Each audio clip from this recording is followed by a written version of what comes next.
Good morning बच्चों। विहान बालिका आवासीय विद्यालय मुरादाबाद की ऑनलाइन कक्षा में मैं दीपक खोसला आपका हार्दिक स्वागत करता हूं।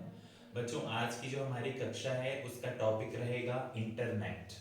बच्चों, हमने कंप्यूटर की पिछली कक्षाओं में नेटवर्क के बारे में पढ़ा था, जिसमें हमने 3 प्रकार के नेटवर्क पढ़े थे। ठीक है, आपको रिकॉल हो जाएगा। लैन, मैन और वैन। ये 3 नेटवर्क बच्चों हमने पढ़े थे। लैन मतलब होता है लोकल एरिया नेटवर्क, यानी कि जब दो कंप्यूटर आपस में लोकल स्तर पर यानी कि एक बिल्डिंग या फिर एक कमरे के अंतर्गत जुड़े होते हैं। मैन मतलब मेट्रोपॉलिटन, यानी कि जब एक सिटी में आपस में कंप्यूटर जुड़े होते हैं। और वैन मतलब वाइड एरिया, जिसका एरिया बहुत वाइड होता है, यानी कि देश भर में या अंतरराष्ट्रीय स्तर पर जब कंप्यूटर आपस में जुड़े होते हैं तो उसे वैन कहते हैं। ठीक है, ये 3 प्रकार के नेटवर्क हमने पढ़ लिए थे। इसी से संबंधित वैन से संबंधित यानी कि वैन का सबसे अच्छा एग्जाम्पल बोल सकते हैं हम आज का टॉपिक इंटरनेट। तो आज हम इंटरनेट के बारे में पढ़ेंगे कि इंटरनेट वास्तव में क्या होता है, इसमें किस प्रकार से कंप्यूटर आपस में जुड़ते हैं, उनका स्तर क्या होता है। तो बच्चों, इंटरनेट को समझेंगे।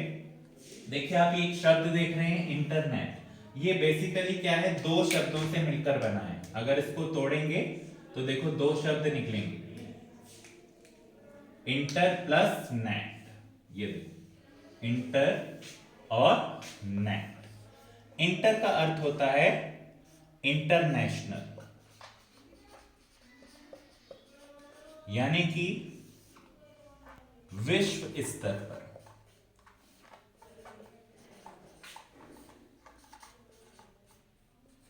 ठीक है, और नेट का मतलब होता है नेटवर्क। नेटवर्क आपको पता ही है कि जब 2 या 2 से ज्यादा कंप्यूटर आपस में जुड़ते हैं तो उसको हम क्या बोलते हैं, नेटवर्क। आपस में जुड़ने का मतलब मैं पहले भी आपको बता चुका हूं, जब एक कंप्यूटर का डेटा या इंफॉर्मेशन दूसरे कंप्यूटर में आपस में आदान प्रदान होता है तो उसको हम क्या बोलते हैं, नेटवर्क या आपस में कंप्यूटर का जुड़ना। तो इंटरनेशनल यानी कि विश्व स्तर पर, नेटवर्क कंप्यूटर का आपस में जुड़ना। तो इस एक ही शब्द से बच्चों आप इंटरनेट की परिभाषा बना सकते हो। तो आप परिभाषा की ओर जाएंगे कि इंटरनेट की परिभाषा क्या होती है। तो परिभाषा हेडिंग डालिए और अपने शब्दों में जैसे जैसे मैं समझा रहा हूं वैसे वैसे उसको समझकर लिखिए।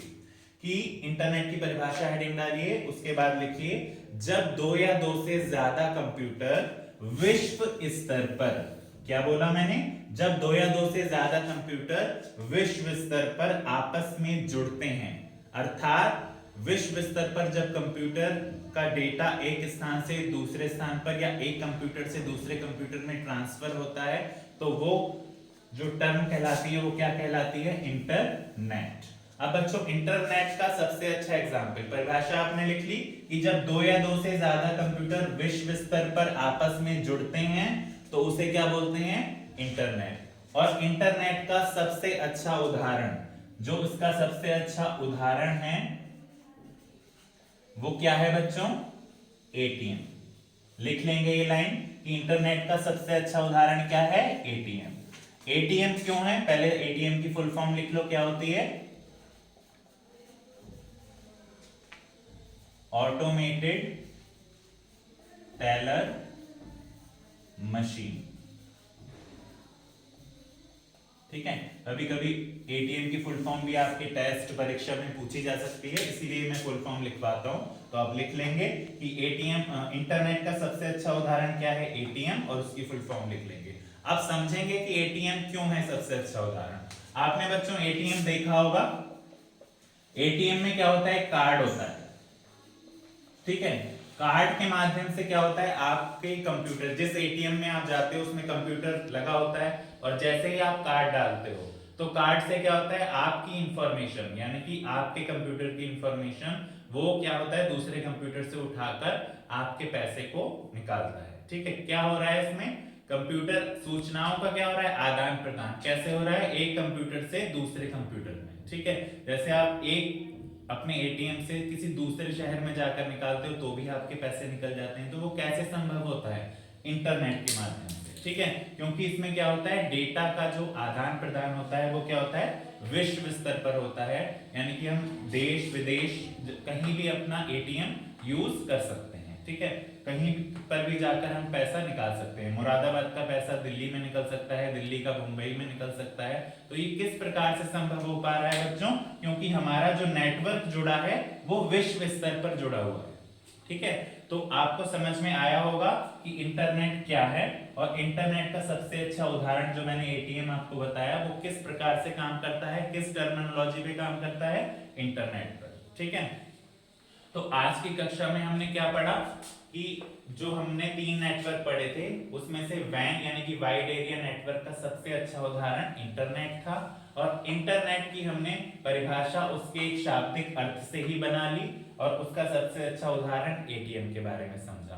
तो आज की कक्षा को हम यहीं समाप्त करते हैं। अगली कक्षा में बच्चों हम इंटरनेट किस प्रकार से स्थापित होता है, उसमें कौन कौन से तत्वों का प्रयोग होता है, उसको जोड़ने के लिए क्या क्या एलिमेंट्स का प्रयोग किया जाता है, ये हम नेक्स्ट कक्षा में अध्ययन करेंगे। तो आज की कक्षा में आपका जो होमवर्क है वो यही है कि आप इंटरनेट के शाब्दिक अर्थ को अपने शब्दों में लिखेंगे, परिभाषा जो मैंने लिखवाई है वो लिखेंगे, और एटीएम की जो फुल फॉर्म है वो आपको याद होनी चाहिए। तो इस पूरे वर्क को अपने शब्दों में आपको अपनी नोटबुक पर अपनी सुविधा अनुसार उतारना है और मेरे पर्सनल नंबर पर मुझे सेंड करना है। नेक्स्ट कक्षा में मिलते हैं इंटरनेट के तत्वों के साथ। तब तक के लिए गुड बाय, टेक केयर।